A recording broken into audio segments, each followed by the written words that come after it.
I have a question. I've heard some parts of the upper Midwest are now in Zone 5. What kind of plants can I now try?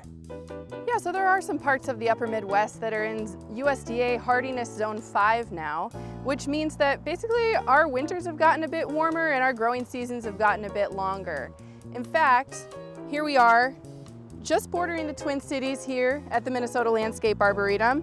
And the Arboretum happens to be right on that border between Zone 5 in the Twin Cities and where it's Zone 4 farther west of the metro. So we are starting to experiment with some Zone 5 plants here at the Arboretum.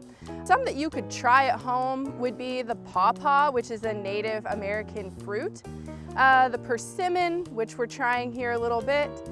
There's a Catalpa purpurea tree that you could give a shot. Catalpas are really nice shade trees that provide a lot of dense shade. So that's a nice option to try. An ornamental plant for dry shaded gardens is an epimedium, which is an Asian plant that is considered Zone 5 that you could try here. I do just want to say that anything that we try for Zone 5 while we're in this marginal Zone 5 zone, you should really approach it as experimental. Maybe it would survive the first few winters, but if we do get a really classic Minnesota, North Dakota winter that's really cold, it could die.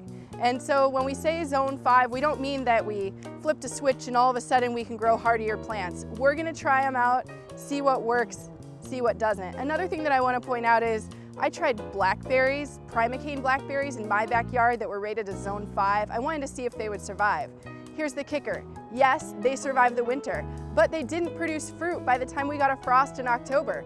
Sometimes a Zone 5 plant, a warmer climate plant, means that it takes a longer season to actually develop the fruit or the crop that you're trying to grow. So maybe even if it survives there, if your goal is to get fruit off of it, you might not, because our season's still just not quite long enough.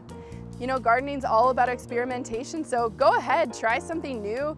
Just keep in mind that, don't get too disappointed if something doesn't go quite the way you want it to right away. We're all just having fun.